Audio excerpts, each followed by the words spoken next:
Good evening, visitors. Welcome to the Australian War Memorial's Last Post ceremony. My name is Richard Cruz, and joining us today from the Royal Australian Navy is Warrant Officer Nikolai Rofe. We welcome the veterans who have served, those that are still serving, and the families that love and support them.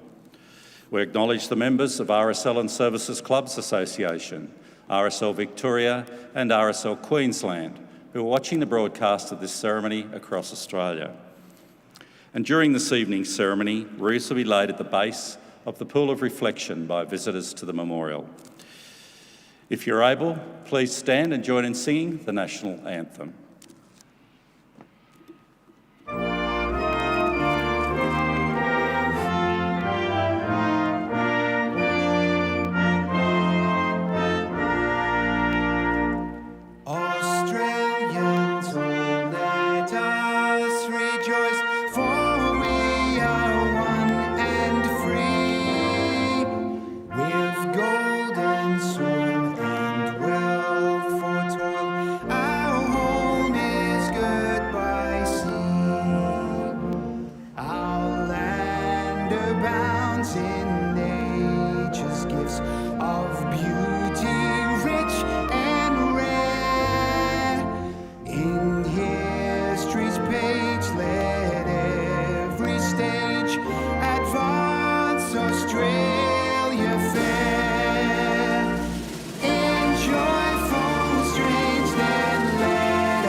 If you're able, please be seated. The Australian War Memorial was the vision of Charles Bean, Australia's First World War official historian. Bean landed with the Australian troops on Gallipoli and stayed with them at the front through to the end of the war. The idea of this national memorial and museum came to him at Pozières, France, in the depths of the bloody fighting of 1916. Bean's idea was that this would be a place where families and friends could mourn their loved ones buried in faraway places. It would also be a place that could help all Australians understand what these men and women had endured and what they had done for us. Bean's vision, to which we remain true, as best expressed as inscribed in the entrance to the memorial's galleries. Here is their spirit in the heart of the land they loved, and here we guard the record which they themselves made.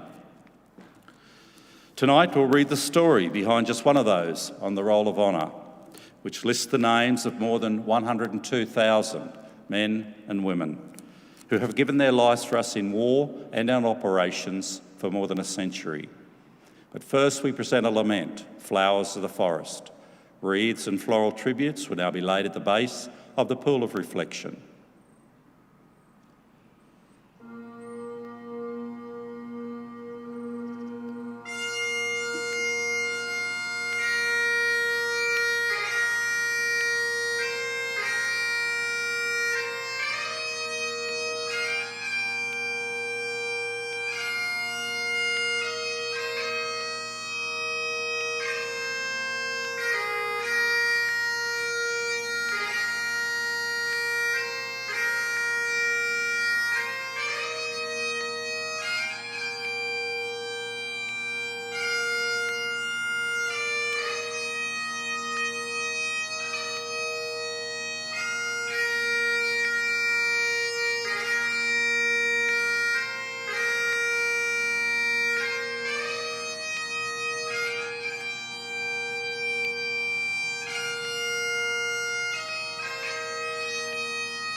Today, we remember and pay tribute to Private Frederick Laurence Sheldon.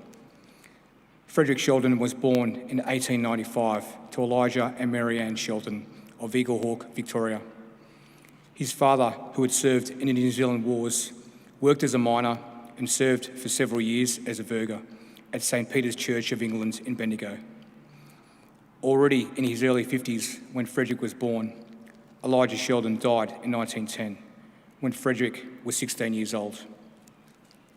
Frederick was the youngest of a large family, with his older sister, Caroline, being more than 20 years his senior.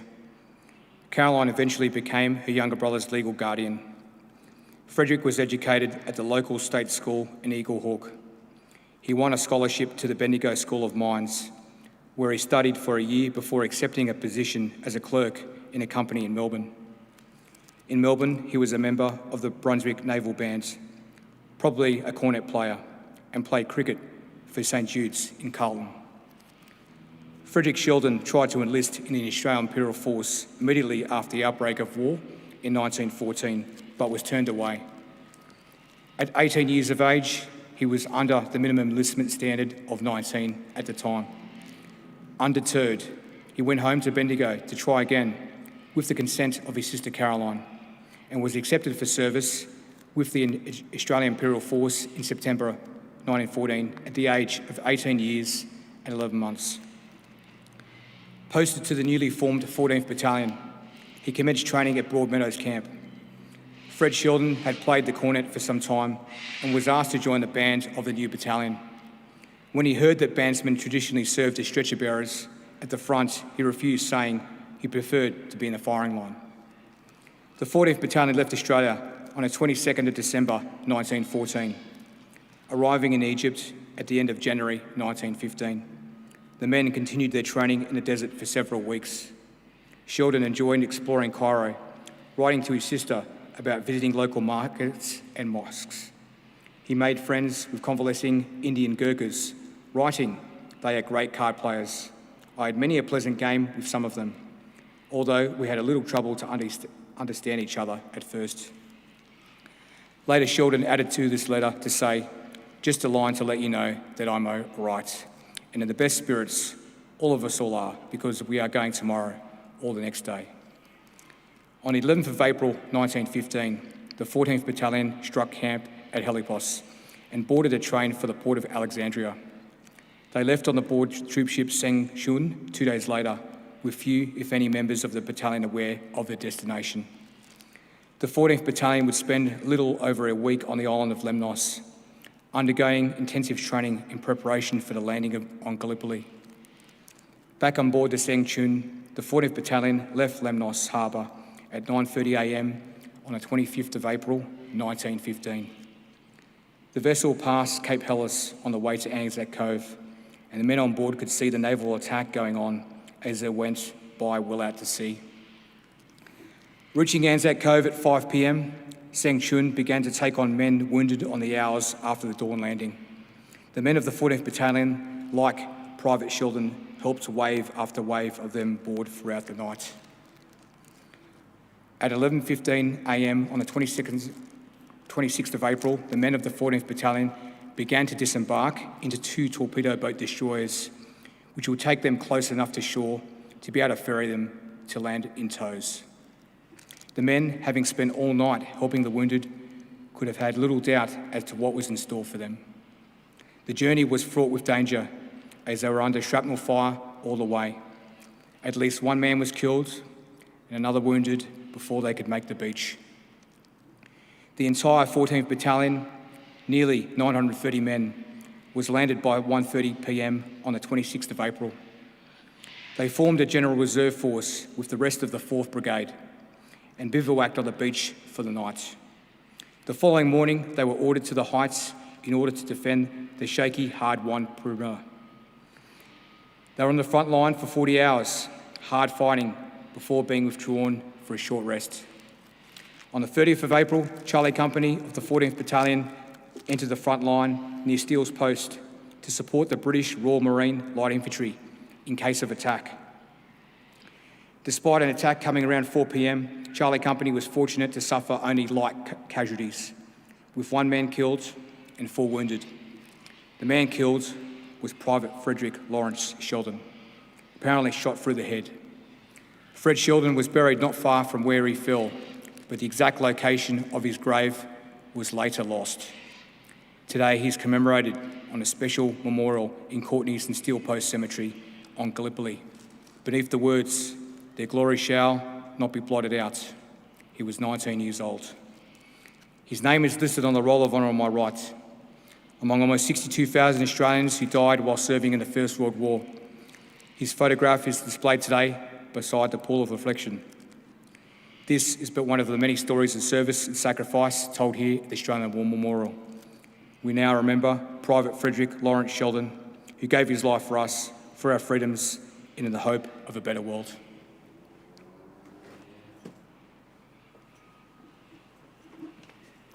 Please stand for the reading of the ode and the sounding of the last post.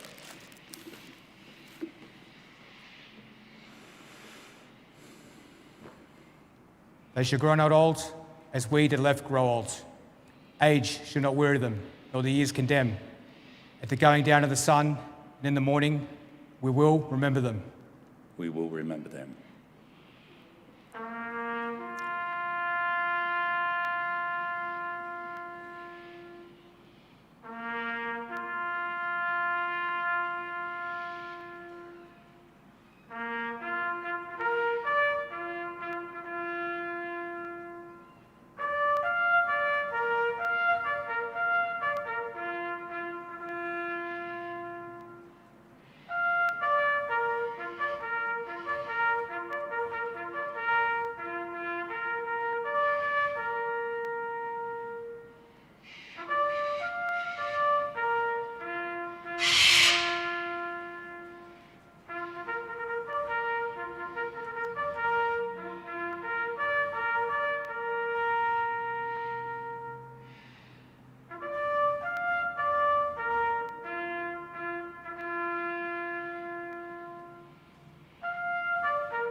Lest we forget. Lest we forget.